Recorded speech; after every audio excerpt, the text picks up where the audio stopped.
할렐루야, 반갑습니다. 이제 제자 양육 네 번째 시간입니다.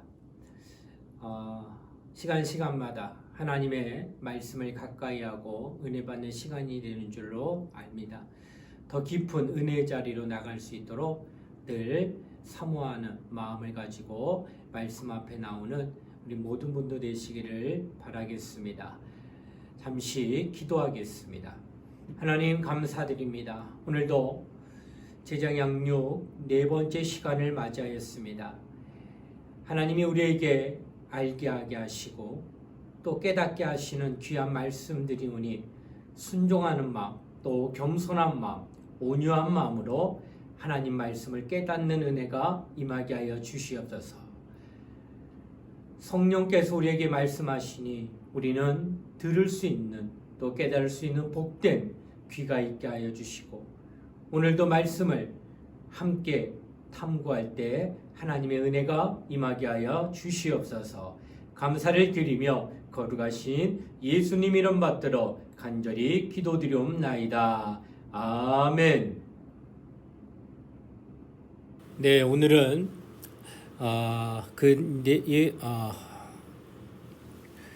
오늘은 제자 양육 네 번째 만남, 예수를 믿으십시오 라는 제목의 단원을 함께 말씀을 나누는 시간을 갖도록 하겠습니다.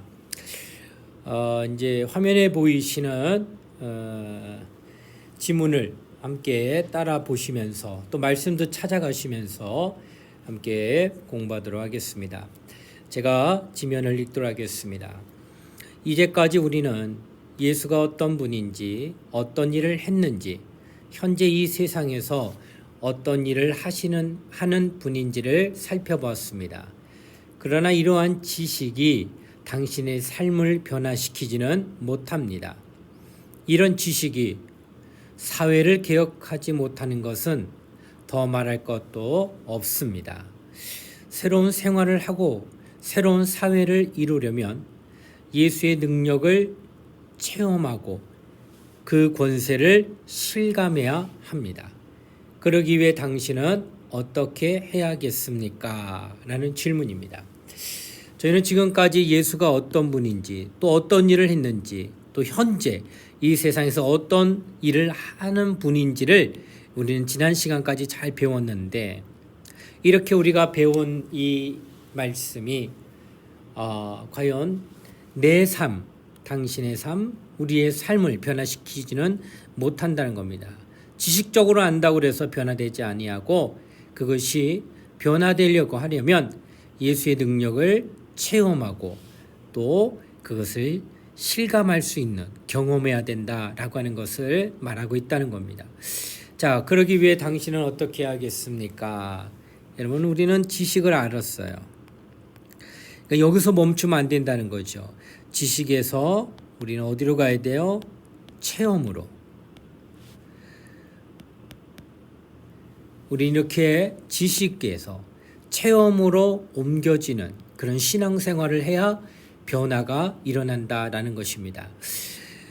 오늘 이 과에서는 바로 이 질문에 대한 예수와 그의 제자들의 대답을 소개합니다.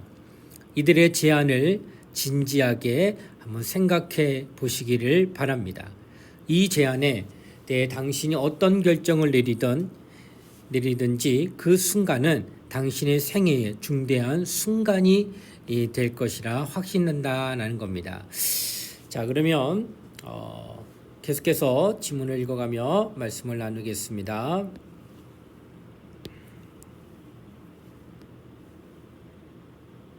네. 자, 요한복음 3장 16절을 한번 읽으십시오. 찾아서 한번 말씀을 보도록 하겠습니다. 요한복음 3장 16절 말씀입니다.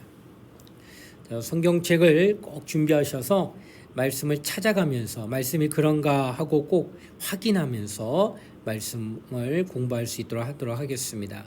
자, 요한복음 3장 16절 말씀입니다. 제가 말씀을 한번 읽어보겠습니다. 하나님이 세상을 이처럼 사랑하사 독생자를 주셨으니 이는 그를 믿는 자마다 멸망하지 않고 영생을 얻게 하려 하심이라. 아멘. 자, 보시게 되면 하나님이 사랑하신 세상은 무엇을 가리키며 어떠한 영역을 포함합니까? 라는 질문이에요. 본문을 보니까 하나님이 세상을 이처럼 사랑하사 독생자를 주셨으니 이는 그를 믿는 자마다 멸망치 않고 영생을 얻게 하려 하심이라. 하심은 바로 세상은 인류가 있고 그 인류의 영혼을 사랑하사 독생자를 보내셨다라는 뜻으로 말씀하고 있다는 것입니다. 그러나 세상에는 이렇게 인류만 있는 게 아니라 만물이라고 그래서 하나님이 첫째 날부터 여섯째 날까지 지으신 모든 창조된 피조물들이 다 세상 안에 있다는 것입니다. 그러나 오늘 독생자를 보내신 것은 바로 인류 가운데 보내신 것을 말씀하고 있다는 것입니다. 자, 그 다음에 보시면은 하나님이 사람의 영혼만 사랑하신 것이 아닙니다.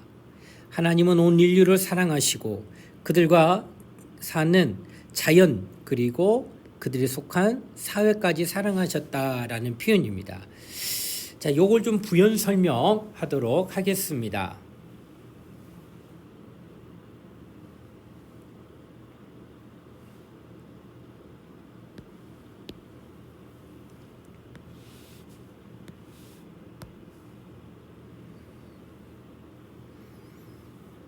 네, 자, 아까 말씀드렸던 것처럼 하나님이 세상을 사랑하사,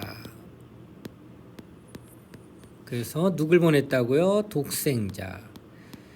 그러니까 세상은 독생자로 말미암아 사랑받게 하기 위한, 그래서 이 독생자는 인류 곧 영혼들에게 보내셨다라는 겁니다. 그러나 하나님이 인류만 사랑하시려고 독생자를 보냈지만 지으신 모든 피조물들도 사랑하신다라는 것입니다. 그래서 이거를 조금 진행하도록 좀 더 설명하도록 하겠습니다. 하나님은 우리는 잘 압니다. 하나님은 유일하신 하나님이십니다. 하나님. 이 유일하신 하나님은 우리가 이제 삼위일체라고 그래서 성부, 성자, 성령 이렇게 표현합니다. 그래서 삼위지만 일체 한 분이시다 이런 표현입니다. 근데 이제 신학적 용어이지만 실제 삼위일체라고 하는 단어는 성경에는 나오지는 않습니다. 그러나 성경의 전체적인 흐름과 전체적인 상황을 보게 되면 삼위일체 하나님의 역사가 분명히 드러나고 있다는 것을 알 수 있다라고 하는 것입니다. 이제 오늘 그래서 그 가운데 우리 성부 하나님은 어떤 일을 하셨을까? 마태복음 11장 25절의 말씀을 보면은 이런 말씀이 있습니다. 마태복음 11장 25절. 제가 한번 말씀을 찾아서 한번 읽어보겠습니다. 마태복음 11장 25절에는 이런 말씀이 있습니다. 그때에 예수께서 대답하여 이르시되 천지의 주제이신 아버지여 이것을 지혜롭고 슬기는 자들에게는 숨기시고 어린아이들에게는 나타내심을 감사하나이다. 예수께서 하신 말씀인데 아버지를 향하여 천지의 주제이신 아버지여 이렇게 표현합니다. 천지의 주제이신 아버지여. 예. 자, 이 말씀은 천지의 주제, 천지고 세상을 창조하시고 주제이신 아버지여 주관하신다는 거예요. 이 말은 보존하시고 창조하신 그것들을 보존하시고 통치하십니다. 그러니까 하나님 아버지 성부 하나님은 천지를 창조하시고 그것들을 보존하시고 통치하신다는 거예요. 그래서 의인에게도 해가 있고 악인에게도 해를 동일하게 주시고 의인에게도 비를 주시고 악인에게도 비를 주시는 거예요. 모든 것을 하나님이 창조하셨기 때문에 그들을 보존하고 그를 통치하십니다. 그래서 성부 하나님은 모든 자연 만물들을 지금도 보존하시고 통치하고 계시는 분이다라고 표현할 수 있다는 거예요. 자, 그렇다면은 성자 하나님은 어떤 분이시냐? 성자 하나님은 두 가지를 하시는데 첫 번째는 인류를 구원하십니다.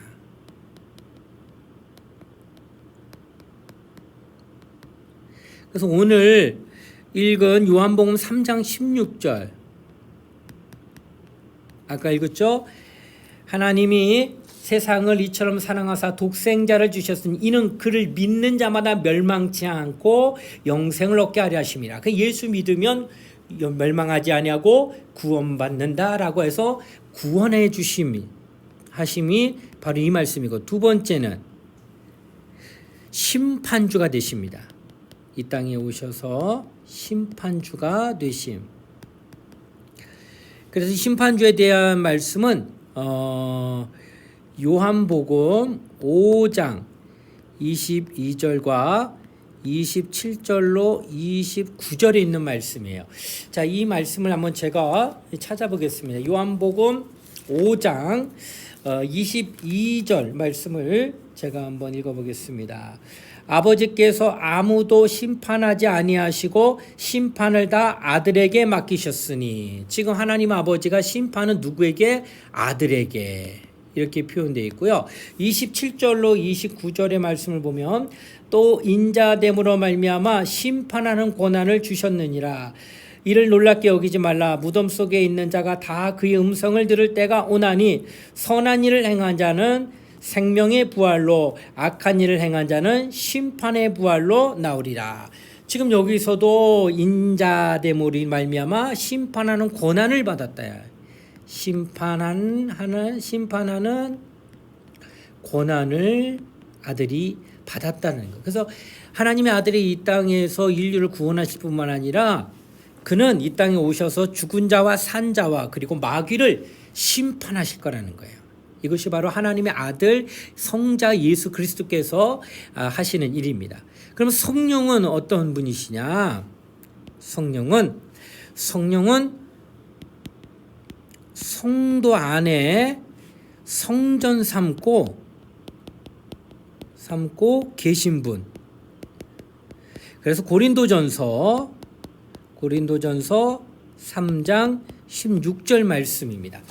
자, 고린도전서 3장 16절 말씀을 제가 한번 읽어보도록 하겠습니다. 고린도전서 3장 16절 말씀입니다. 너희는 너희가 하나님의 성전인 것과 하나님의 성령이 너희 안에 계시는 것을 알지 못하느냐, 이렇게 표현합니다. 그러니까 성령께서 성전 삼아 우리 안에 지금 계시다라는 겁니다. 자, 이처럼 성부와 성자와 성령 하나님은 각각 성경에서 충분히 나타나고 계십니다. 그러나 세 분이 아니라 일체로서 유일하신 한 하나님, 한 분 하나님이라는 거예요.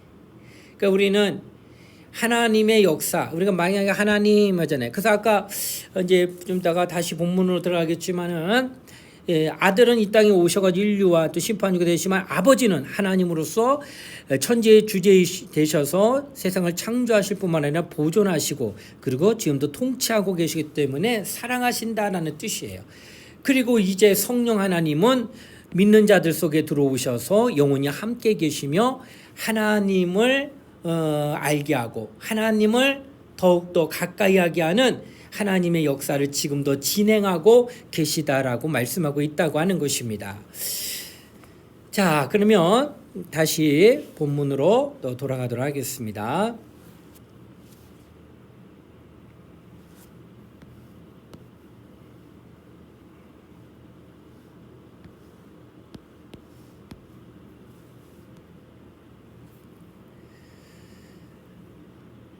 자, 보시게 되면은 아까 하나님이 사랑하신 세상, 아까 말씀했지만은 아들을 보내신 것은 인류를 위해서 영혼들을 구원하기 위해서 독생자를 보내셨다라고 말씀을 드렸고, 자, 영혼만 사랑한 게 아니라 삼위일체 하나님은 온 인류를 사랑하시고 또 그들이 사는 자연, 아까도 말씀드린 주제이신 하나님 아버지께서 그 또한 사랑하시고 오늘날까지 보존하시고 또 통치하고 있다라고 말씀을 드렸습니다. 자, 그 다음에 하나님은 세상을 사랑하시기 때문에 독생자 예수 그리스도를 우리에게 주셨습니다. 이 세상을 위해 하신 일은 무엇입니까? 우리가 두 번째 만남, 세 번째 만남에 대해서 이야기를 했는데 기억을 하시는지 모르겠네요. 여러분 좀 기억하셔야 되는데 이 부분도 다시 한번 복습하는 시간을 좀 갖도록 하겠습니다.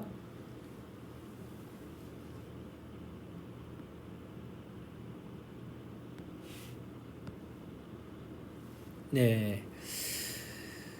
자, 지난 시간 우리 두 번째, 세 번째 만남의 시간에 대해서 우리가 정말 잘 배웠습니다. 자, 예수는 어떻게 됐다고요? 온전한가 사람이시죠. 그리고 또 뭐예요? 예, 하나님이십니다. 예수는 사람이시면서 하나님. 예, 그래서 사람이시기 때문에 그는 인간과 같고 그리고 그는 죽음을 경험할 수가 있어요. 죽음을. 그래서 예수께서 우리를 위하여 십자가를 지실 수가 있었습니다. 예수는 하나님의 아들이에요. 하나님의 아들. 곧 하나님이세요. 하나님은 죽음이란 걸 경험하실 수가 없다는 거예요. 그런데 죽음을 경험하시기 위하여 사람이 되셨어요. 그래서 사람으로서 이 땅에 오셔서 우리를 위하여 십자가에 못 박혀 죽으심으로 우리의 죄를 대속해 주셨습니다. 그리고 그는 하나님이세요. 그래서 의가 있어서 죽지 못하죠. 의는 생명이라고 말씀드렸어요. 그 또한 영원한 생명. 그래서 이 생명이 있으셨기 때문에 그래서 사람이시지만 인간과 다른 게 뭐가 있다고 말씀드렸죠. 똑같아요, 인간하고. 그러나 뭐가 없어요? 죄가 없는 분. 죄는 없어요. 그냥 왜 없냐? 죄값은 뭐라고 그래요? 죄의 삭은 사망이에요. 그러니까 인류가 죄 때문에 사망, 그 이제 지옥까지 가게 되는 형편에 놓였다는 거예요. 그러나 예수는 죄가 없다고 그랬죠. 죄의 반대말은 바로 의입니다. 그러니까 예수는 의가 있으신 분이에요. 그래서 의로서 영원한 생명이 있었기 때문에 그를 죽일 수가 없는 겁니다. 근데 분명히 예수는 죽었어요. 그러니까 이 십자가는 죄 때문에 죽은 게 맞는데 본인 자신의 죄는 없기 때문에 누구의 죄를 뒤집었을까요? 인류의 죄를 담당하신 거예요. 대신. 그리고 사흘 만에 그는 하나님이 살리십니다. 뭐가 없기 때문에 죄가 없는 분이기 때문에 살리신 거라 하는 것이에요. 그래서 이걸 부활하셨다라고 합니다. 그래서 예수는 우리를 위하여 사람이 되셔서 십자가에 못 박혀 죽으심으로 죄가 없으신 분이었고 우리는 그가 우리의 죄를 대신 담당하여 돌아가심으로 말미암아 죽으셨는데 만약 죽은 걸로 끝났다고 한다면 여전히 우리는 죄 가운데 있을 거예요. 하지만 그가 부활하심으로 말미암아 그가 죄가 없으신 하나님의 아들이심을 증거를 받게 되고 그리고 우리의 죄가 십자가 위에 못 박혀 대신 죽었다는 사실을 증거받았다라는 것이에요. 이와 같은 일들을 예수께서 이루어 주셨다라고 하는 사실을 우리가 지난번에 보았다라고 하는 것을 말씀하고 있다는 것입니다. 이 부활로 말미암아 우리는 새 생명이 이제 주어진 거예요. 자, 이것이 바로 지난번에 배웠던 것들을 잠깐 언급하고 이제 말씀을 드렸다라고 하는 것입니다.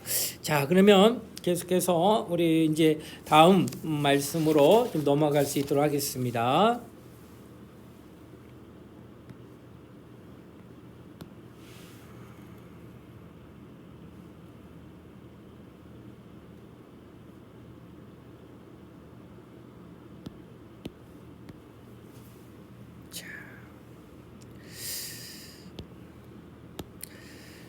자, 세 번째 질문인데요. 당신은 어떻게 해야 영생을 얻을 수 있습니까? 여기서 영생이란 하나님을 알고 그와 함께하는 삶을 말씀하고 있습니다.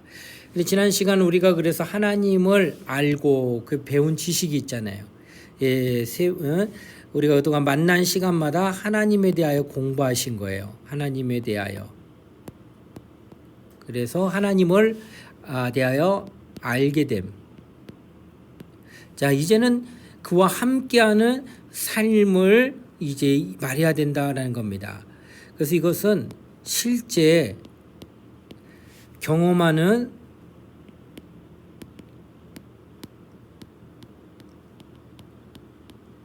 삶을 살아야 함을 뜻합니다. 자, 어떻게 영생을 얻을 수 있을까? 우리는 하나님 먼저 알았어요. 그러나 이제 아는 지식으로만 되는 게 아니라 그것이 삶 속에서 경험이 되어지는 그런 삶을 살아야 된다라고 표현할 수 있다라고 하는 것입니다. 자, 그러면 두 번째 질문, 예수를 믿는다는 거 구체적으로 어떤 행동이며 어떤 행동을 의미하고 혹은 포함합니까? 라는 질문이에요. 로마서 10장 9절로 10절 말씀 한번 찾아보시겠습니다. 로마서 10장 9절로 10절 다 찾으셨을까요? 그럼 제가 한번 말씀을 읽어보겠습니다. 내가 만일 내 입으로 예수를 주로 시인하며 또 하나님께서 그를 죽은 자 가운데서 살리신 것을 내 마음에 믿으면 구원을 받으리라. 사람이 마음으로 믿어 의에 이르고 입으로 시인하여 구원에 이르느니라. 아멘. 자, 로마서 10장 9절로 10절의 구체적인 행동은 뭐냐? 마음으로 믿고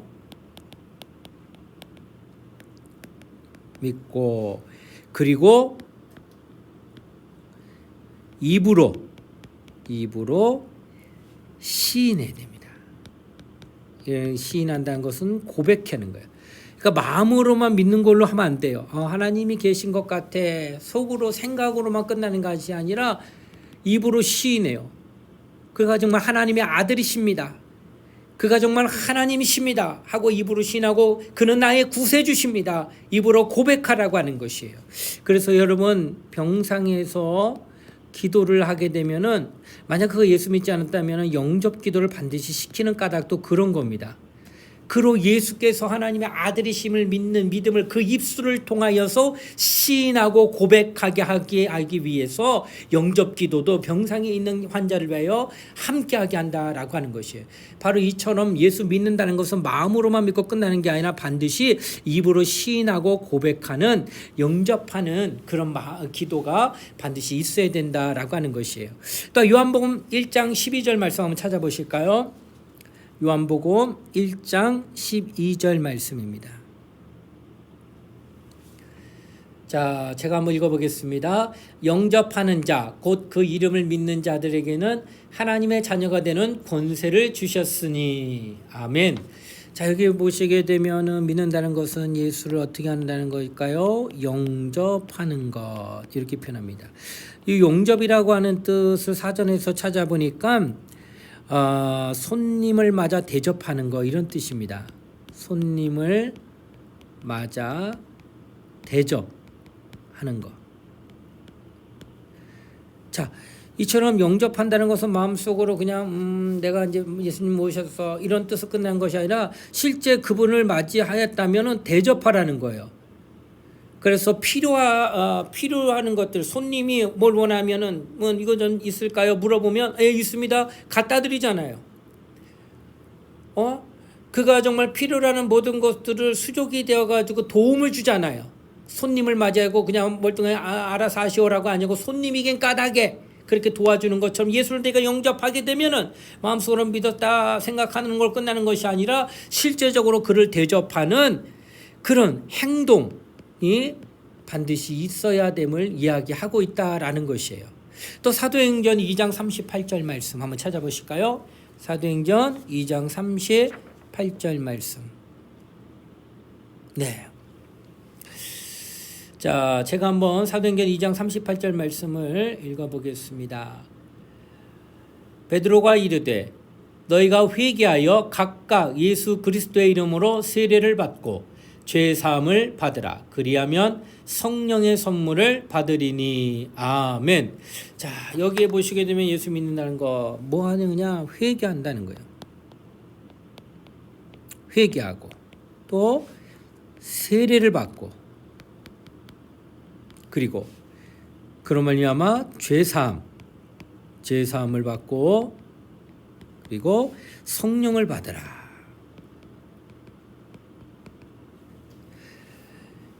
자, 지금 예수 믿는다는 것은 우리가 믿고 나서 우리의 죄를 회개하고 이건 통곡하고 자복하는 겁니다. 그리고 세례를 받아요. 그리고 죄 사함을 받고 성령을 받아. 이 모든 것들이 구체적으로 어떤 행동이 반드시 나타나고 있다는 것이에요. 우리가 예수 믿는다고 하는 거 그냥 내가 마음으로 믿고 그걸로 끝나는 것이 아니라 입으로도 시인하고 실제적으로 내가 대접하는 어떤 행동을 하게 되고 정말로 사도행전 말씀처럼은 회개하여 통곡하며 하나님 앞에 자복하는 마음으로 기도하게 하고 또 몸으로 직접 예수와 연합하는 세례를 받게 되고 그리고 죄사함 받아 마침내는 성령을 모시는 그런 일들까지도 다 포함되어 있다라는 거예요. 뭐가? 예수 믿는 것이. 그러니까 예수 믿는다는 것은 이와 같은 모든 것들이 함께 내포되어 있다는 뜻입니다. 우리가 정말 예수를 믿는다면 여러분 마음으로 믿었다 그걸로 끝나는 것이 아니라 입으로 시인하고 그걸로 끝나는 것이 아니라 행동하며 정말로 순종하게 되고 더 나아가서 회개하게 되고 세례받고 그리고 성령까지 받는 그런 은혜가 임해야 된다라고 하는 것을 말씀하고 있다는 거예요. 자, 세 번째, 예수를 믿으면 개인에게 어떤 변화가 일어납니까? 요한복음 5장 24절 말씀입니다. 한번 찾아볼까요? 요한복음 5장 24절. 자, 제가 한번 읽어보겠습니다. 내가 진실로 진실로 너희에게 이르노니 내 말을 듣고 또 나 보내신 이를 믿는 자는 영생을 얻었고 심판에 이르지 아니하나니 사망에서 생명으로 옮겼느니라. 아멘. 요한복음 5장 24절에 개인에게 예수 믿으면 변화가 일어나는데 어떤 변화느냐? 처음에는 영생을 얻었고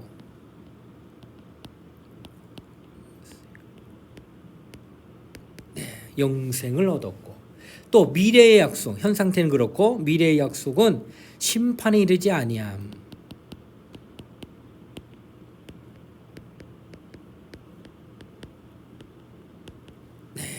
또 과거의 변화는 어떻게 나타났다고요? 사망에서 생명으로 옮겨졌다. 사망에서 생명으로 옮겨졌다. 이렇게 표현합니다. 자, 지금 어떤 변화냐? 지금 상태에서는 영생을 얻는 자가 되어 있다는 거예요. 그리고 앞으로 이제 주님이 재림하실 때 심판에 이르지 아니하고 과거에 우리는 사망 안에 있었지만 이제는 생명으로 옮겨진 자가 되었다라고 하는 것이에요. 요것을 한마디로 얘기한다면은 무슨 변화느냐? 신분의 변화가 일어났다요. 신분의 변화가 나타남. 신분의 변화가 나타남. 곧 죄인에서 하나님의 자녀로. 이게 아주 중요합니다. 여러분, 우리는 신분은 확실하게 변화된 거예요. 우리가 예수 믿고 난 뒤에 성화가 되는 것은 좀 부족할지라도 당신의 신분만큼은 확실하게 죄인이었다가 하나님의 자녀 의롭다함을 입은 의인과 같은 하나님의 자녀와 같은 자가 됐다는 사실을 증거하고 있다는 거예요. 어떻게 하면 예수를 믿으면 신분은 변화된다라고 하는 것을 말씀하고 있다라고 하는 것이에요. 그러면 이 신분 변화가 얼마나 적은지 우리 한번 조금 더 부연 설명을 할 수 있도록 하겠습니다.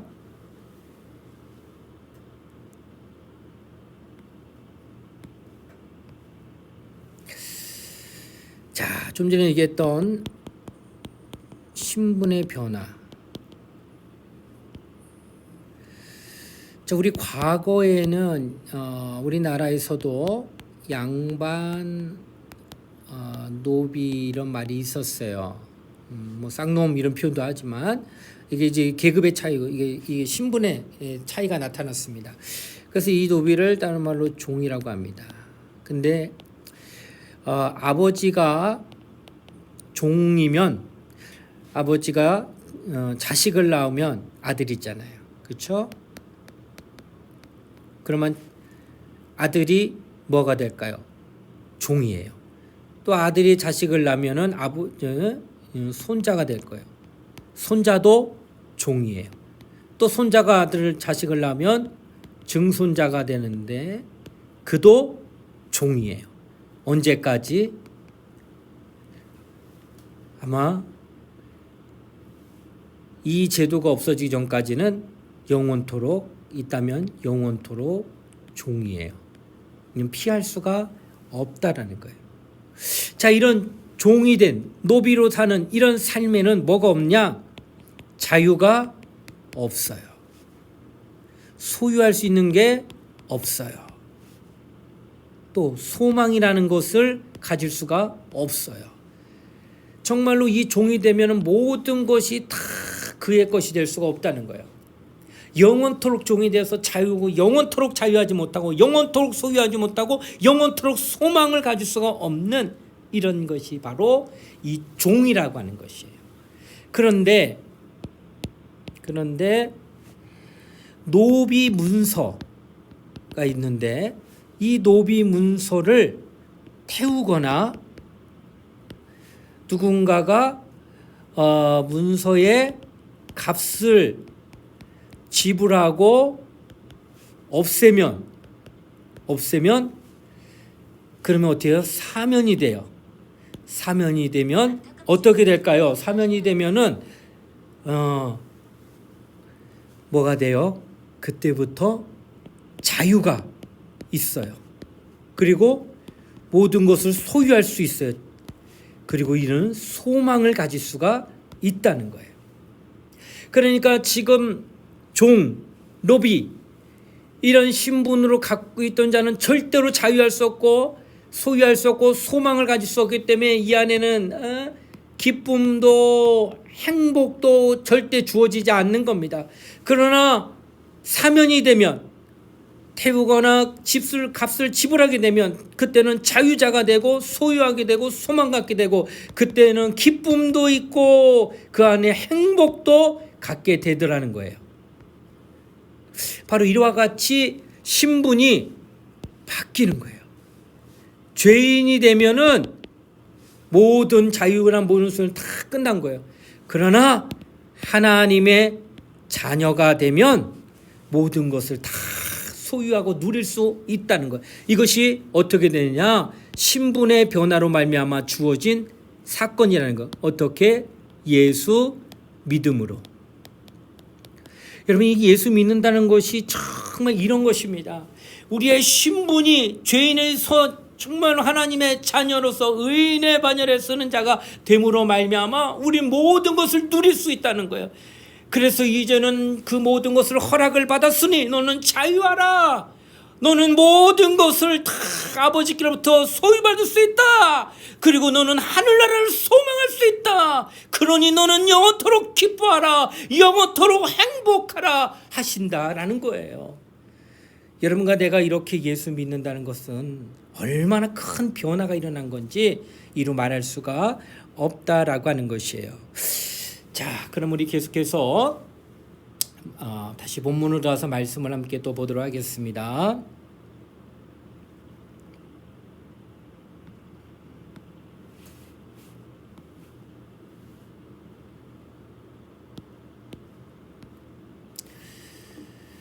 자, 보시게 되면은 우리가 지금 4번을 풀 거예요. 4번 문제를 보시겠습니다. 한 사람이 예수를 믿으면 주위에 어떤 변화가 있을까? 문제는 우리가 변화돼 신분이 변화됐지만 주변 사람들의 변화도 기대할 수 있다는 겁니다. 첫 번째 가정입니다. 사도행전 16장 30절로 31절 말씀. 사도행전 16장 30절로 31절 말씀을 찾아보시길 바랍니다. 자, 그러면 제가 말씀을 한번 읽어보겠습니다. 그들을 데리고 나가 이르되 선생들이여 내가 어떻게 하여야 구원을 받으리까 하거늘 이르되 주 예수를 믿으라 그리하면 너와 내 집이 구원을 받으리라 하고 아멘. 자, 여기에서는 사도행전 16장 30절로 31절에 보면 내 집이 구원을 받으리라. 내 집이 구원을 받으리라. 네, 내 집이 구원을 받으리라 라고 말씀하고 있어요. 자, 이렇게 나 하나만 믿게 되면은 주변에서는 다른 누구도 특별히 사랑하는 내 가족도 구원을 받을 수 있는 기회가 있을 수 있다는 뜻이에요. 자, 두 번째 이웃에 대한 부분입니다. 요한일서 4장 11절. 요한일서 4장 11절. 네. 자, 찾으신 줄 알고 제가 한번 읽어보겠습니다. 사랑하는 자들아 하나님이 이같이 우리를 사랑하셨은즉 우리도 서로 사랑하는 것이 마땅하도다. 아멘. 서로 사랑합니다. 서로 사랑하게 됨. 그래서 예수 믿게 되면은요, 참 그 공동체 안에서 사랑하는 관계가 형성이 되고 있다는 것을 볼 수가 있다는 거예요. 참 놀라운 거죠. 자, 세 번째 사회는 어떨까? 마태복음 5장 13절로 16절 한번 찾아보실까요?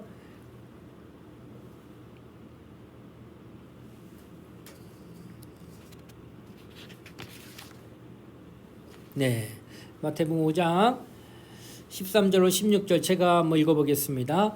너희는 세상의 소금이니 소금이 만일 그 맛을 잃으면 무엇으로 짜게 하리요? 후에는 아무 쓸데없어 다만 밖에 버려져 사람에게 밟힐 뿐이니라. 너희는 세상의 빛이라. 산 위에 있는 동네가 숨겨지지 못할 것이요 사람이 등불을 켜서 말 아래 두지 아니하고 등경 위에 두나니 이러므로 집안 모든 사람에게 빛이 있느니라. 이같이 너희 빛이 사람 앞에 비치게 하여 그들로 너희 착한 행실을 보고 하늘에 계신 너희 아버지께 영광을 돌리게 하라. 아멘.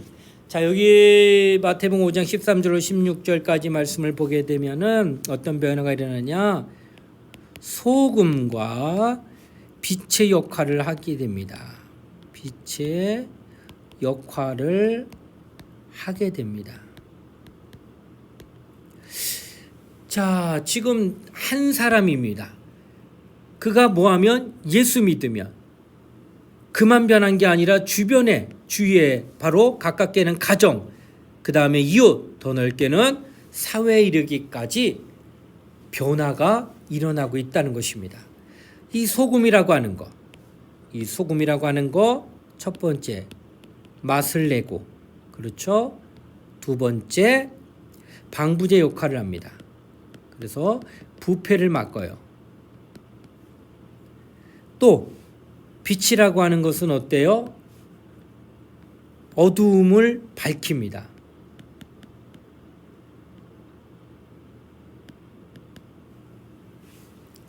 그래서 지금 이렇게 예수를 믿게 되면은 정말로 내 삶과 주변에 있는 모든 함께하는 공동체의 삶에 정말 작은아마 점점 변화가 일어나고 있는 것을 기대할 수 있다라고 하는 것을 성경은 지금 증거하고 있다는 것이에요. 자, 우리 계속해서 한번 말씀을 좀 보겠습니다. 예수를 믿으면 우리 각자는 하나님과 특별한 관계를 맺게 됩니다. 즉 하나님의 백성 또 하나님의 자녀가 된다라는 것입니다. 그래서 베드로전서 2장 9절에 있는 말씀을 보면 이렇게 증거됩니다. 그러나 너희는 택하신 족속이요 왕 같은 제사장들이요 거룩한 나라요 그의 소유된 백성이니 이는 너희를 어두운 데에서 불러내어 그의 기이한 빛에 들어가게 하신 이의 아름다운 덕을 선포하게 하려 하심이라 하고 말씀하셨어요. 그래서 하나님의 백성이 된 것, 또 하나는 하나님의 자녀. 요한복음 1장 12절 영접하는 자 곧 그 이름을 믿는 자들은 하나님의 자녀가 되는 권세를 주셨으니 그 자녀가 된다는 거예요. 자, 이 말은 우리가 하나님과의 관계를 맺는 순간 이미 그를 믿는 다른 사람들과의 관계를 맺게 됨을 뜻합니다. 임입니다. 이미. 그러니까 내가 믿었지만 그 전에 먼저 믿고 있던 사람들이 있다는 거예요. 그들과도 관계를 맺게 된다라는 것이에요. 그러니까 로마서 12장 5절 말씀을 한번 보겠습니다. 로마서 12장 5절 한번 찾아보시길 바랍니다.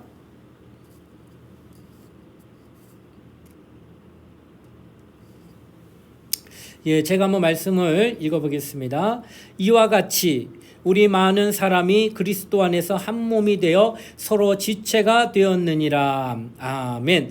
여기 보시게 되면 22장 5절에 말하기를 한 몸이 되어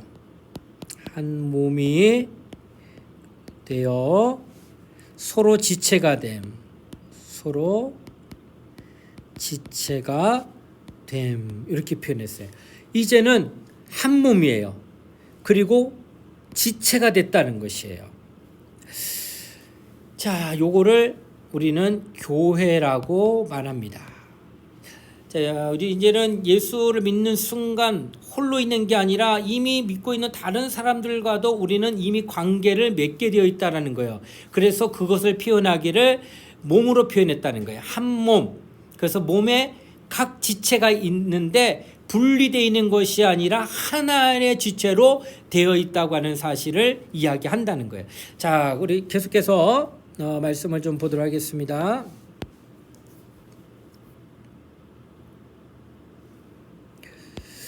자, 예수 믿는 사람은 필연적으로 서로 관계를 맺게 되고 이들이 모여서 한 몸을 이룬다. 이것을 뭐라고 말한다? 교회라고 부릅니다. 비록 오늘날 우리 눈에 보이는 교회들이 완전하지는 못하지만 예수는 자기의 핏값을 지불하고 이 교회를 샀습니다. 사도행전 20장 28절 말씀인데요. 사도행전 20장 28절 한번 찾아보실까요? 교회는 주님의 피값 주고 샀다라는 표현이 나옵니다. 사도행전 2장 28절 제가 한번 읽어보겠습니다. 여러분은 자기를 위하여 또는 온 양떼를 위하여 삼가라. 성령이 그들 가운데 여러분을 감독자로 삼고 하나님이 자기 피로 사신 교회를 보살피게 하셨느니라. 아멘. 바로 여기에도 지금 하나님이 자기 피라고 그랬습니다. 그 아들의 피로 교회를 사셨다라고 표현한다는 거예요. 얼마나 귀합니까? 자, 그 다음에 성경은 예수와 교회의 관계를 어떻게 묘사합니까? 에베소서 5장 23절입니다. 한번 찾아보실까요? 에베소서 5장 23절. 네.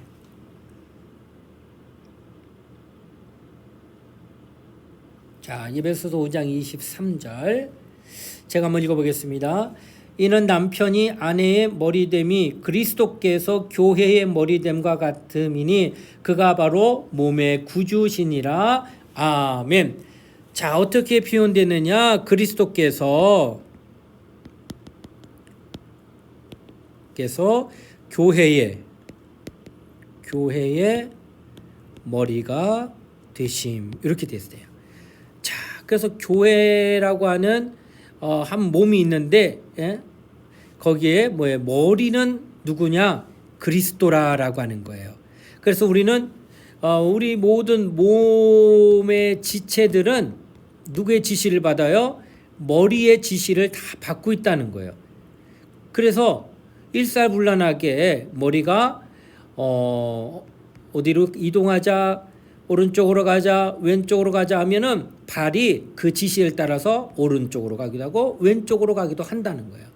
자, 나 지금 내 책을 좀 봐야겠는데 책을 펴고 책을 보자. 손에게 책을 집게 만들고 눈으로 책을 보게 한다는 거예요. 다 누가 지시해요? 머리가 지시하고 있다는 거예요. 머리가.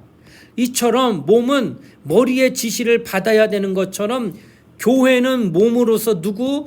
머리 대신 그리스도의 명령에 순종해야 그것이 교회라는 겁니다. 교회가 머리 대신 주님의 명령과 상관없다고 한다면 그건 교회가 아니에요. 교회는 반드시 머리 대신 그리스도의 명령에 계명에 순종해야만 그것이 교회라고 하는 거예요.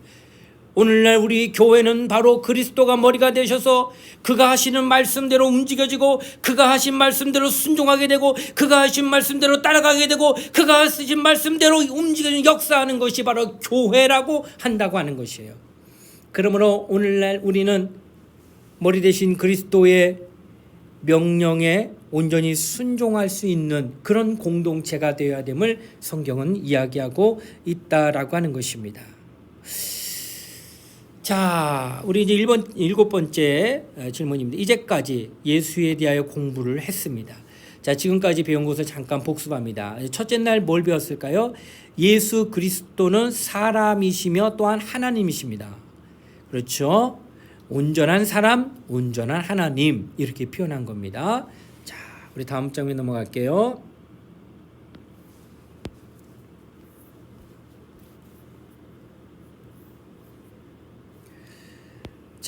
두 번째는 예수 그리스도는 세상에서 완전한 삶을 사셨고 그리고 이 세상의 죄 때문에 십자가에서 죽으신 분이에요. 나를 위해서. 자, 세 번째는 예수 그리스도는 다시 살아나셔서 지금 세상을 다스립니다. 부활하신 겁니다. 자, 이 예수 그리스도를 믿게 될 때 당신 개인이 변하고 세상이 변합니다. 이렇게 우리는 4번의 시간을 만나면서 예수 그리스도는 누구시며 또 어떠한 일을 행하시고 또한 오늘날 우리에게 어떻게 역사하고 또 우리 주변을 어떻게 변화시키고 있다는 사실에 대한 증거를 말씀을 통하여 배웠다고 하는 겁니다. 이제 이분에 대해 당신의 마음을 결정할 때가 되었습니다. 당신이 알게 된 예수 그리스도를 믿기 원하십니까? 라는 질문을 했습니다. 여러분 답하셔야 됩니다. 어떠세요? 예수 믿기를 지금 원하십니까? 네, 저는 예. 또 예수를 믿는다면 그 몸의 지체로서 교회에 소속되기를 원하십니까? 예, 정말 소속되기를 원합니다.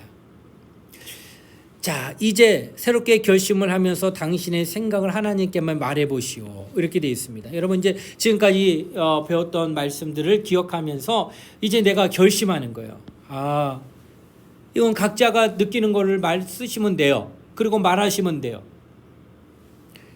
그래서 저 같은 경우는 이제 저는 나를 위해 죽으시고 부활하셔서 나를 위해 죽으시고 부활하셔서 오늘날 성령으로 나를 믿게 하신 하나님,